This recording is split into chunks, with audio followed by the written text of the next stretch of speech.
Good morning, everyone. I am Reverend Ogun Holder, and welcome to our virtual Sunday morning service. Joining me today is our music director, Meg Rayne, who will share some songs with us. As we continue this time of social distancing, let's remember that spiritual community cannot and will never, ever be canceled. So we are continuing to find and evolve ways to bring an experience that as best as we can, reminds you of what you experience when you walk into our sanctuary, but also at the same time, something new.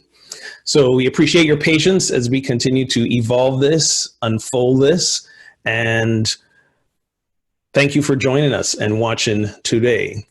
Let us begin with a centering prayer. So wherever you are, I invite you to gently close the eyes, take a deep breath. Center into your heart space and let us give thanks for this opportunity that we live in a time where we can continue to connect over the interwebs, that we can continue to connect over the phone, through email, through social media. Let us give thanks that spiritual community will continue, that we will continue to support each other, and always be in gratitude that even though this may be some unprecedented and uncertain times, what the spread of this disease has taught us is how to connect in new ways, how to support each other in new ways, to be more compassionate, more generous, more loving. Let this be how we continue to treat each other even after it is gone. Let's continue to look out for one another in deeper, more meaningful ways. Let us continue to affirm that regardless of what happens on the outside of us, the truth of who we are is love, is wholeness, is peace, is abundance. And so it is, and so we let it be. Amen and amen. Amen. And I'm going to turn it over to Meg, and she's going to share a few songs with us. Yeah, good morning, everybody. Namaste. And now more than ever, we need to be lifted up, and we call on our highest consciousness to do that as us today. So lift me up. Here we go. I hope you'll sing along with us.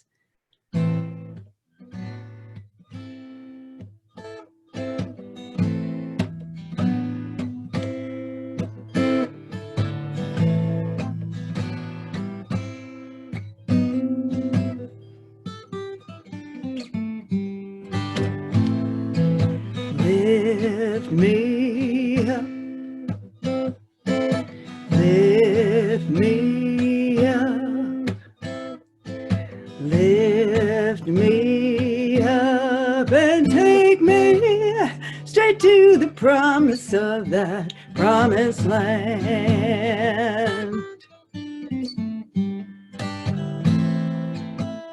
See, all the people have been crying tears, the culmination of all of our fears. Oh, could it be that the end is near? No, it's the end of our suffering to love so dear. You gotta lift me up. I'm telling you to lift me up and see me through. Lift me up and take me straight to the promise of that promised land.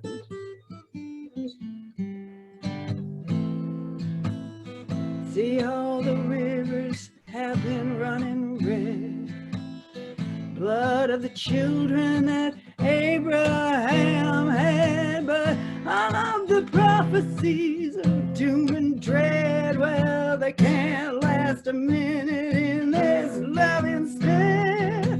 Lift us up. Come on now, lift us up and see us through. Lift us up and take us straight to the promise of that promised land.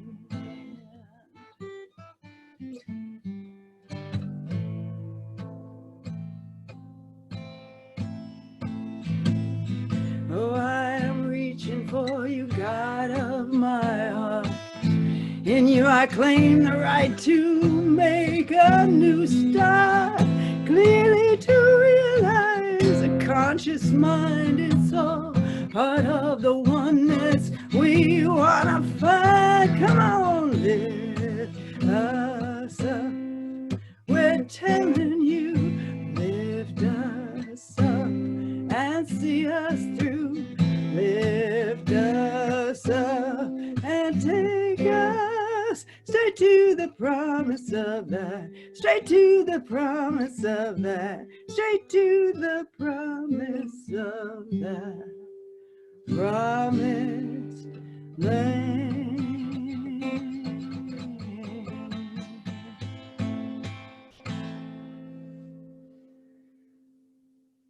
Oh yeah, and that is the truth, straight to the promise.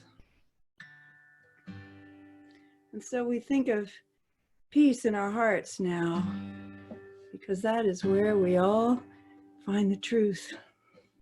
I'm thinking of the band and the choir and all of our beloveds out there. I'm so glad to see you. I know I am thinking of you in my heart all the time.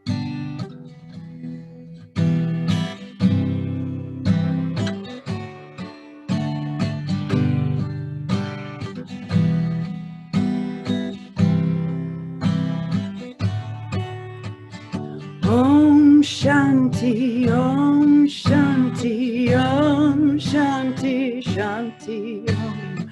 Om Shanti, Om Shanti, Om Shanti, Shanti, Om. Om Shanti, Om Shanti, Om Shanti, Shanti, Om. Om Shanti, Om Shanti, Om Shanti, Shanti, Om. Peace inside my mind, God and only God is moving me. Peace inside my mind, God and only God I live to see. Peace inside my mind, God and only God is moving me. Peace inside my mind, God and only God I live to see. Om Shanti, Om Shanti, Om Shanti, Shanti, Om. Om Shanti, Om Shanti, Om Shanti, Shanti, Om. Peace inside my heart, God and only God is moving me. Peace inside my heart, God and only God I live to see. Sing it with me. Peace inside my heart, God and only God is moving me. Peace inside my heart, God and only God I live to see.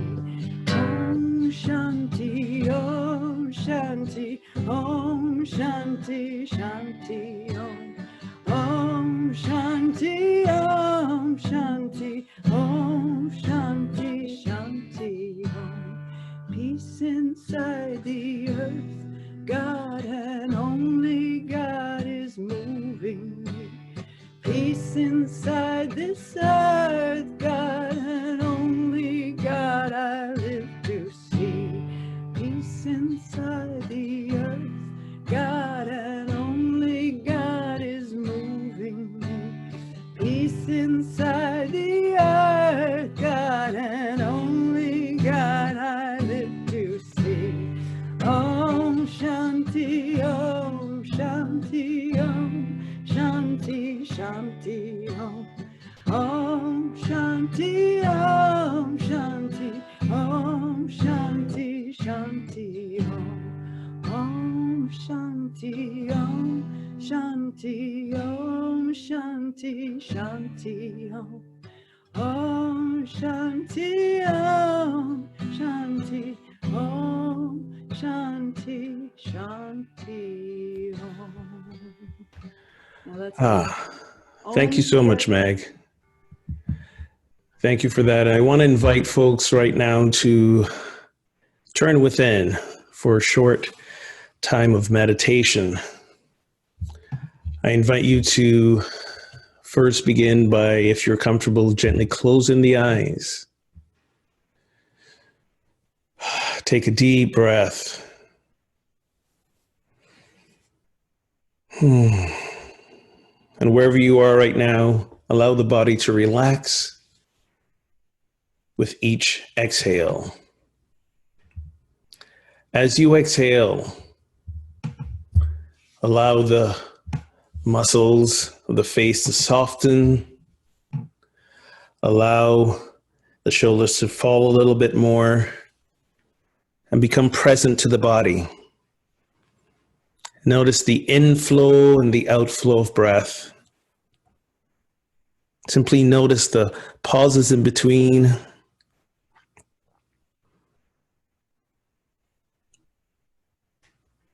Notice any points of discomfort in your body. We often think of pain or distractions in our body as just that, distractions, but they're also the opportunity to become fully present to ourselves, to this now moment.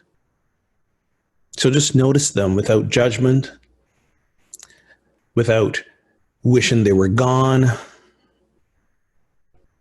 Just notice as you continue to breathe.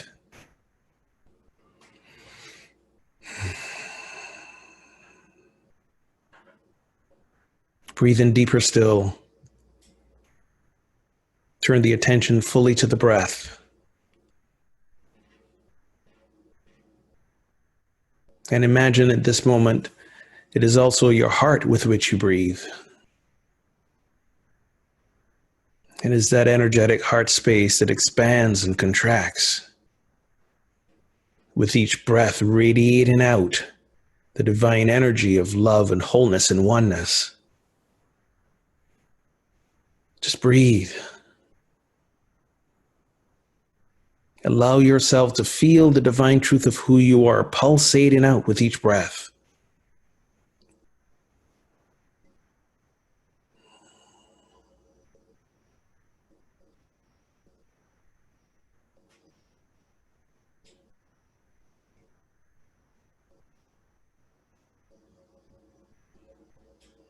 And as we breathe, let us in this moment cultivate gratitude.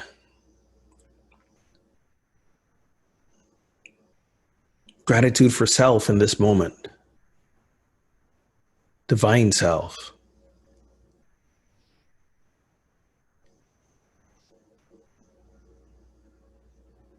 Gratitude for each other. That the divine is made visible, present, and known in all those who present themselves in our life, especially those in spiritual community.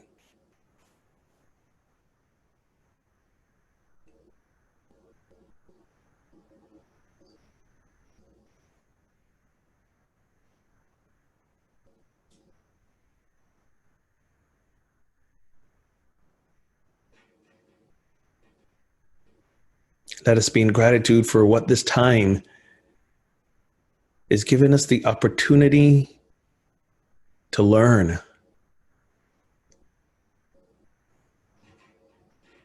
It's teaching us to be still, to slow down. It has taken many of us away from the grind. It has opened up ways for some of us to be more selfless and compassionate than we have ever been.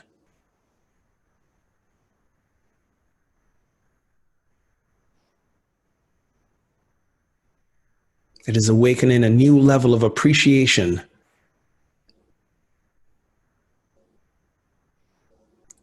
for the life we had, for the life we still have.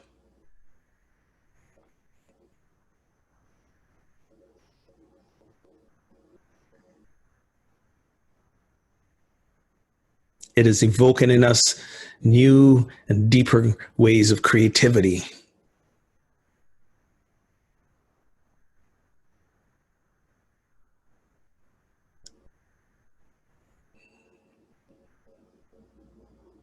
We are grateful for this time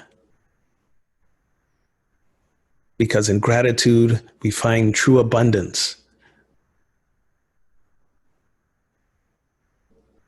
In gratitude, we realize that we may think we have lost so much now, but no, there is so much that we have gained. So much we are reconnecting with that we may have forgotten.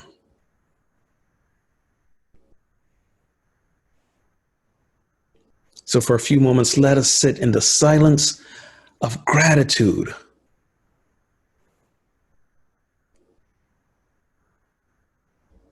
Gratitude for who we are now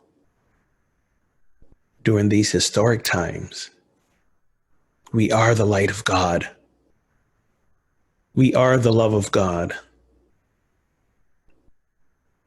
We are the power of God. We are the presence of God. And where we are, God is. So let us sit for a few moments of silence in gratitude.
We are the light of God.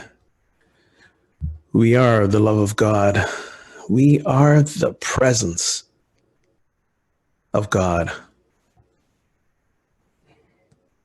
So let us remain in this place of gratitude as we move forward today, tomorrow, every day, henceforth. It is only in gratitude can we see that deeper appreciation for all that we are and all that we encounter. And so it is, and so we let it be.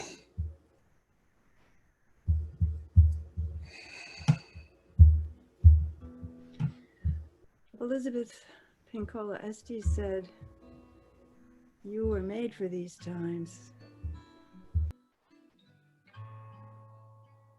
Like a mighty ship, you're meant to Sail out into the ocean and feel the spray and the challenges. And here we are as light workers, as people all over the world, feeling that challenge to remember we came here on purpose. And we have a mission, each and every one of us. We are made for these times. We are made for these times. We are made for these times. We are made for these times. We are made for these times. We are made for these times. And we are here for a purpose, here to love fully, here to be awakened as the universal one. The universal one.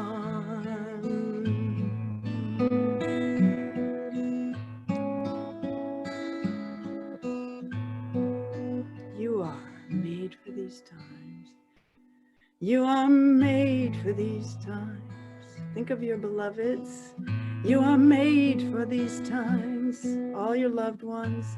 You are made for these times. People all over the world. You are made for these times. You are made for these times. You are made for these times. And you are here for a purpose, here to love fully, here to be awakened as the universal one. The universal one. And there is no separation in time or space. It's now in this presence we live, lifted in the essence of eternal grace. To all of creation, to all of creation, to all of creation, our love we give. I am made for these times. I am strong in these times. I am whole in these times. Sing it with me. I am made for these times. I am strong in these times. I am whole in these times.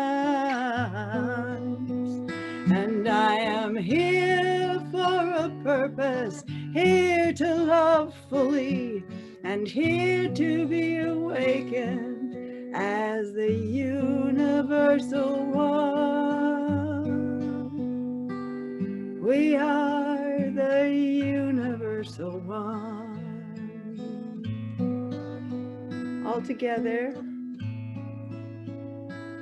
the universal one. I am the universal one.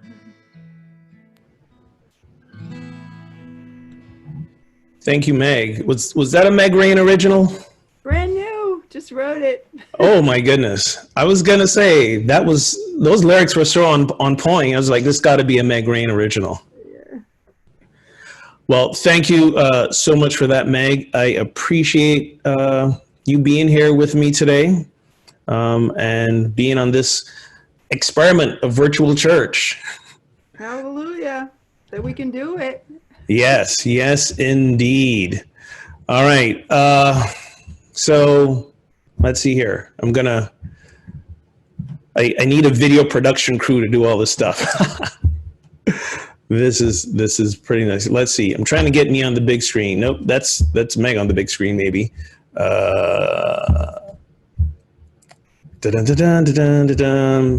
If not, we may just have to keep you up here with me, Meg. All right, there we go. I think we got it. So here we are again, doing virtual church. And I have been thinking of you all week, and I connected with some of you on a Zoom call Tuesday night. And I was blown away by how grounded and centered you have been during this time, and the stories of generosity and sharing that some of you shared on Tuesday and that I've had on other calls with people during the week continues to blow me away. And I've never been so proud to say I am the minister for this community who continues to show up even more so now as a light in the heart and the presence of God. It's been truly inspiring to speak with you throughout the course of the week. And I want to speak with more of you today as well. So just a reminder, at 11 a.m., we're going to do virtual hospitality. So grab a cup of coffee, a snack. It's 11 a.m. For some of you, it might be lunchtime. And the Zoom link will be posted, or it is posted right now, actually, on our church's website, unityontheriver.org. So you can just click the link there and join the Zoom call, excuse me, as we connect with each other as best we can during these times. So we are continuing our series, Finding Yourself in Transition, probably the most appropriate book we could have been studying at this time. And this week we are in that middle and probably most important period called the void, which some of you might feel like you're going through right now.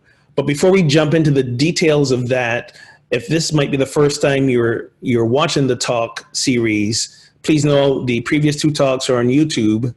But just for a quick recap, we talk about transitions and change being a sort of death, and we generally fear death. But in order to get new life and awaken and evolve, there has to be a death of some kind. So when we resist death, when we resist change and transitions, we're actually resisting life.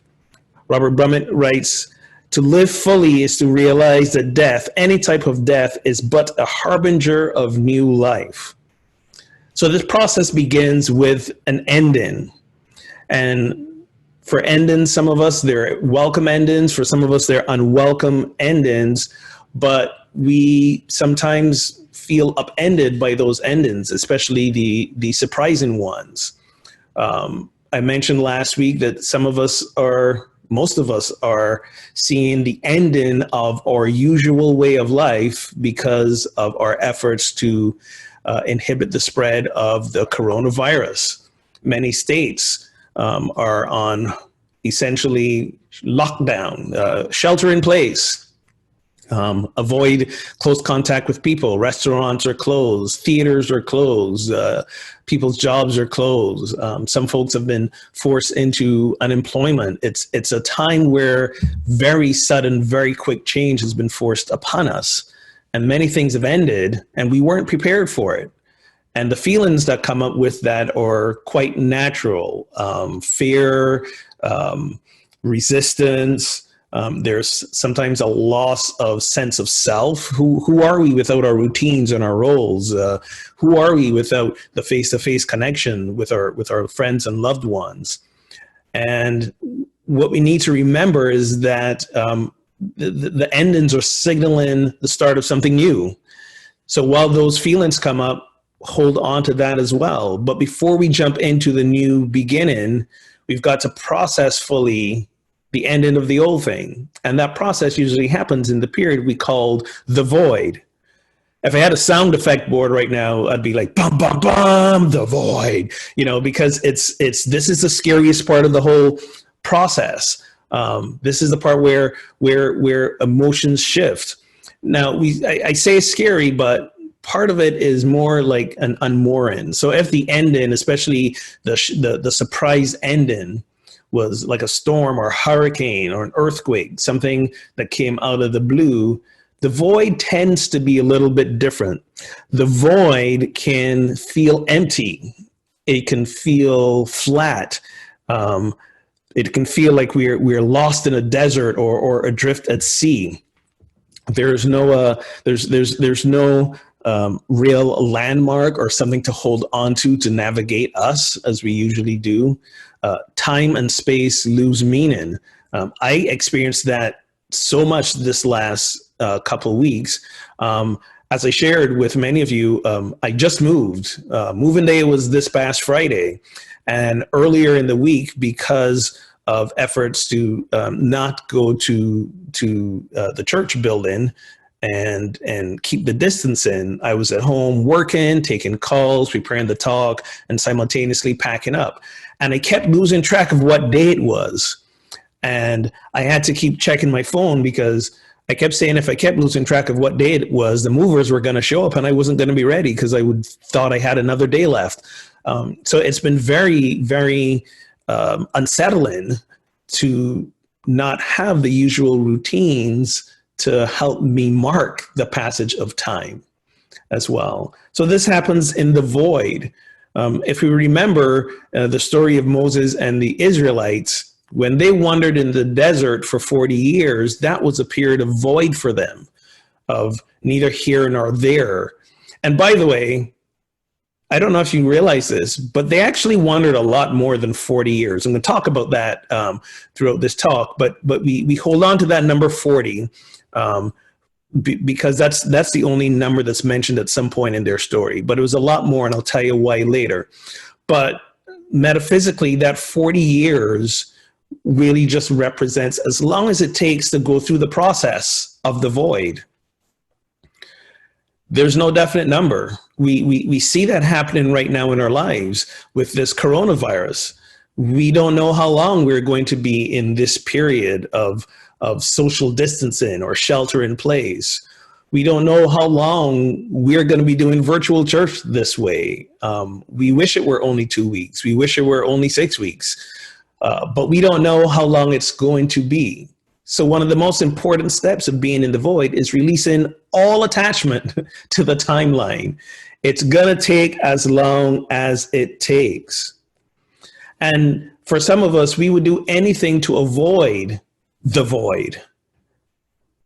And for some of us, unfortunately, that leads to disruptive and in some cases addictive behaviors because it's so unsettling. We want to do anything to ease the discomfort.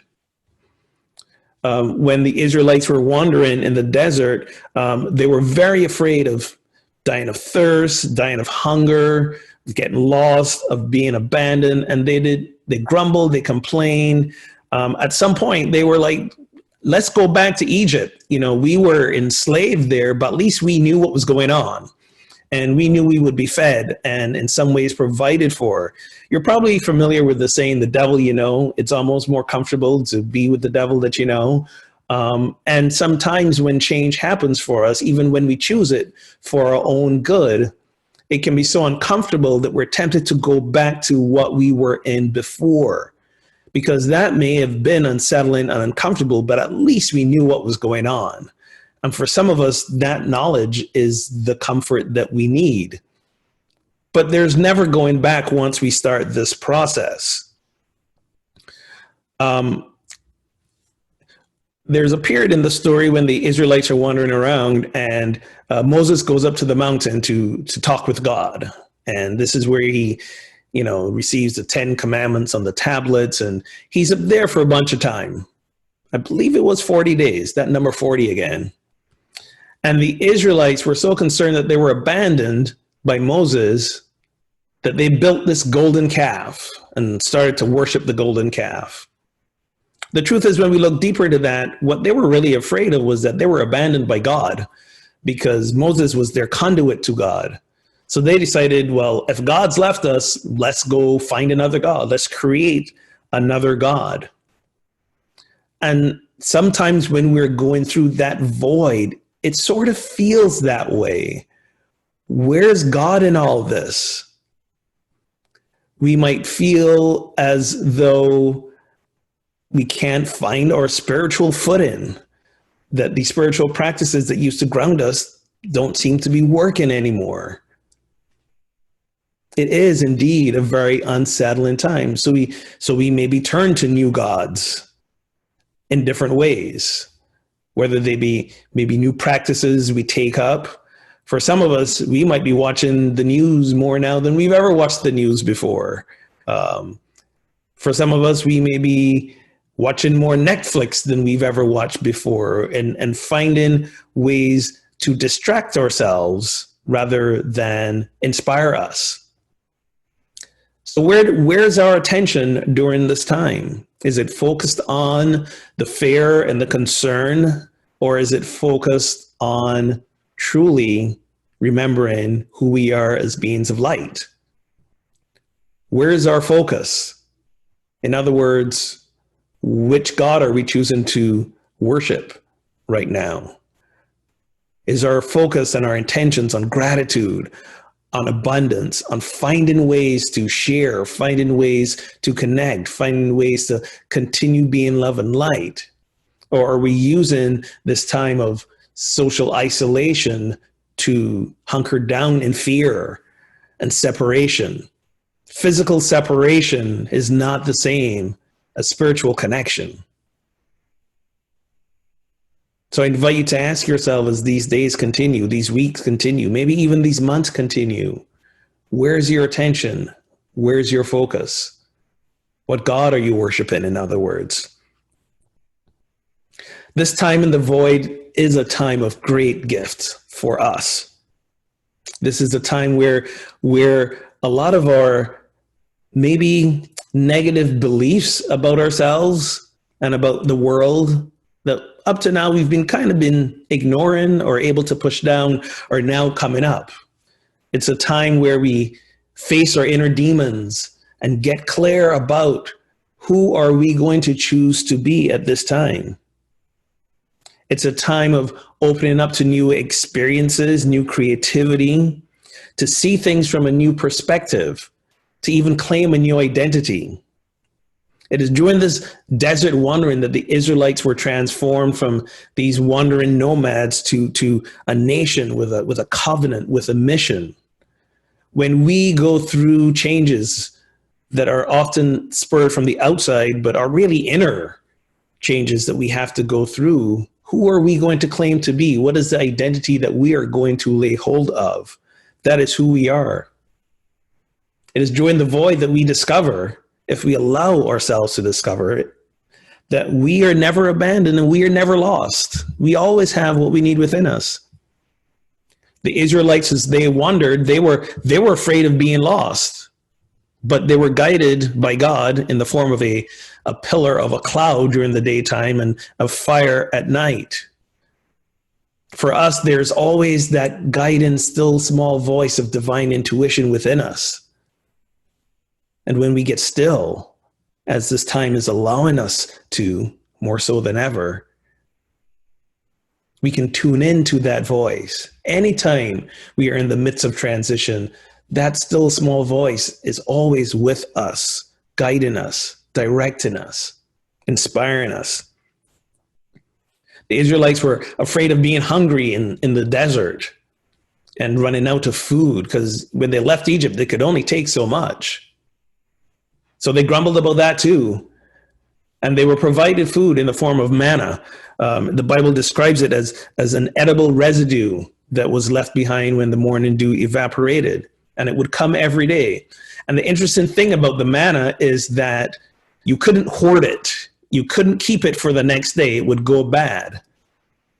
It was the ultimate test of faith to know that there would be manna the next day. And so it is with us. How are we putting faith in divine abundance? Do we trust and believe that our needs will be met at the point in which we need them? We see many people hoarding these days, hoarding hand sanitizer, hoarding toilet paper, again, for some reason. And it's been actually really heartening and inspiring to see some of those people who hoarded in the early days are now giving things away because they realize, you know what? There is enough for everyone. And there's no point me sitting on this stockpile when I can share. There was a fear that companies would stop making things, and that hasn't happened. Do we trust the abundance of the universe to provide for us? And the other thing about being in the void, as I mentioned earlier, you can't rush it. And here's where we come back to that part about the Israelites wandering more than 40 years. See, what happened was they left Egypt and they kind of made their way, I think, as we read the scriptures, in a rather direct route to the edge of the promised land. Not sure how long that took. But when they got to the edge of the promised land, Moses sent spies to check it out. And two groups of spies came back. The first group came back and said, there's so much opposition in that promised land that we're never going to get it. We're never going to claim it. We need to just go back to Egypt. Even to that point, and even when they were promised that this was theirs, they still resisted it. But then the other group of spies led by Joshua came back and said, this is a land of abundance, flowing with milk and honey and prosperity. This is ours. But because of the group that grumbled and the group that complained and the group after all this time and after all the demonstrations of abundance that was provided for them through the journey complained, God commanded that they turn around and wander for 40 years. That's when their 40 years started, not when they left Egypt, but when they got to the edge of the promised land and had to turn around and wander the desert. Because, you know, in these Old Testament times, God was a pretty, punishing God. So he said, none of you who were complaining, none of the original generation who left Egypt were going to get into the promised land. So that's when they turned around and decided to, and had to go wander for 40 years. Interesting subplot. Some of them who complained said, no, we're not doing that. We're not going back to the desert. And they tried to invade and they were slaughtered. Again, Old Testament, violent times. I didn't write it. I'm just reading it, giving you the Cliff Notes. But what is the message here? The message is that we can't force the void. We can't force the process that comes up from the ending. We can't, even if it looks like we're getting close and we can begin to see the light at the end of the tunnel, or if we want to use the analogy, we're adrift at sea and we start to see the land at the edge of the horizon, we can't force it anymore. We just have to trust the process. We just have to be patient. And we also have to have the faith that throughout this we will be provided for. We have all the resources that we need. And when we are truly ready, we will know. We will know when it's time to step into the new beginning. So a little word of advice for being in the void. Remember, the only way out is through. So don't fight it, don't push it, just be in it. This is not the best time to make major life decisions, okay? You may be tempted to, because one area of your life was upended, to upend everything. No, not the best time, because we're not thinking from a heart-centered intelligence, we're thinking from a fear-centered panic. So no major life decisions. This is a time to double down on your self-care practices and triple down on your spiritual practices. During this void time, it's introspection time. It's time to turn within more so than you ever have before.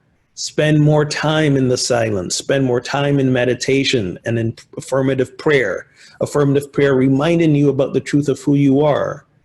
And yes, take care of your physical self as even more so. Get more rest. As much as you can, get more exercise. We're still allowed to be outside, just 6 feet away from each other, but we're still allowed to be outside. So go for all the walks and the runs that you said you didn't have time for, or work out at home if you want to. This is a crucial time. The void is the most important time during our transition process. It is a time where we truly begin to find ourselves, claim who we want to be, and create the new beginning that will be coming at some point. So I look forward to connecting with some of you at 11 and during the week. Please remember, I am here for you should this void time be troubling and you need support. That's the other thing about being in the void. Lean on the support that you have. So if you ever want to talk to me, do a Zoom call, a Skype call, shoot me an email, revogun@unityontheriver.org, or message me on social media. And let's set up a time that we can have some one-on-one conversation. I love you. You're in my heart every single day, even more so now. And I'm honored to be on this journey of transition with you. Namaste. So before I bring Meg back for another song, I want to invite people to remember that our building, because we are trying to keep ourselves safe and help stop the spread of this virus, or at least slow it down, our building is closed to everyone. I know some of you out there have got keys because you lead certain groups and teams. Please, this is not the time to come in to catch up on things. This is the time to be at home or maybe be with a loved one, but not to come to the building.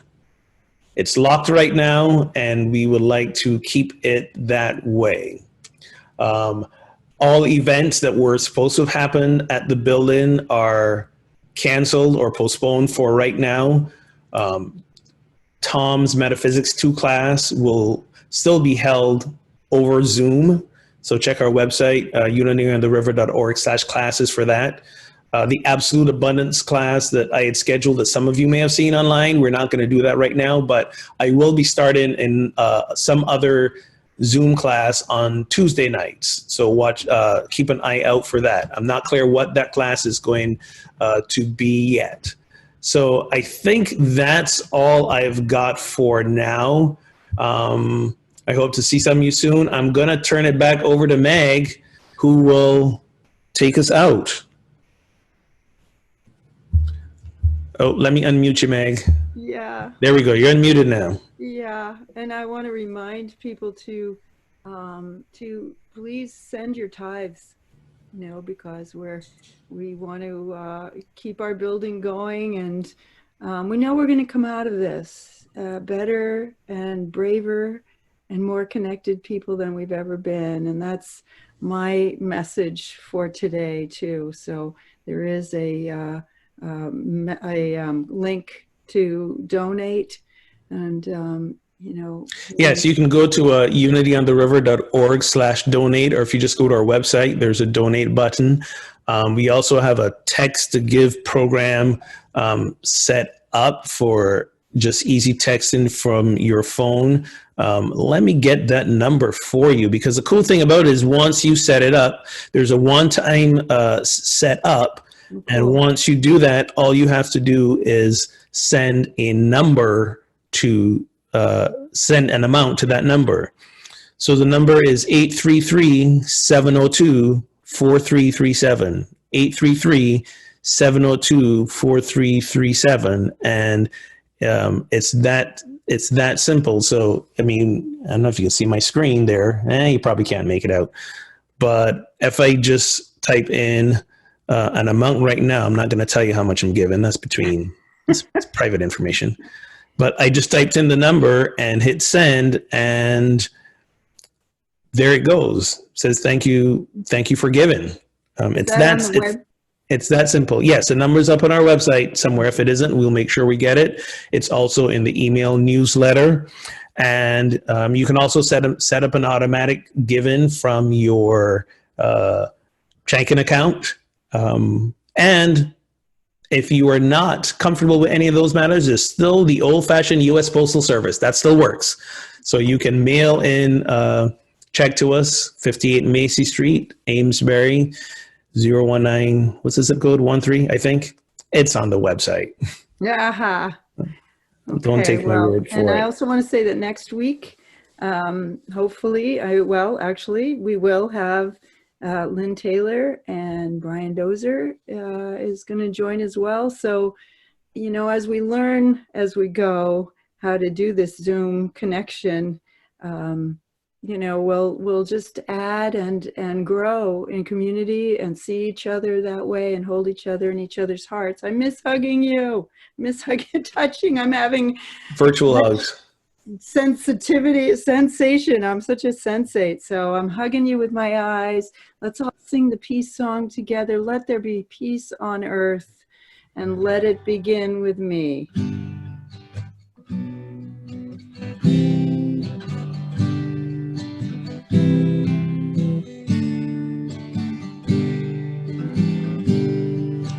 Let there be peace on earth, and let it begin with me.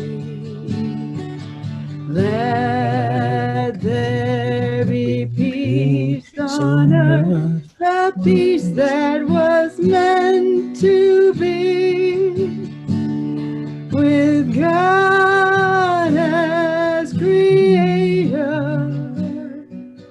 Family, all are we. Let us walk with each other in perfect harmony. Let peace begin with me. Let this be the moment now. With every step I take, let this be my joyous vow, to take each moment and give each moment in peace eternally.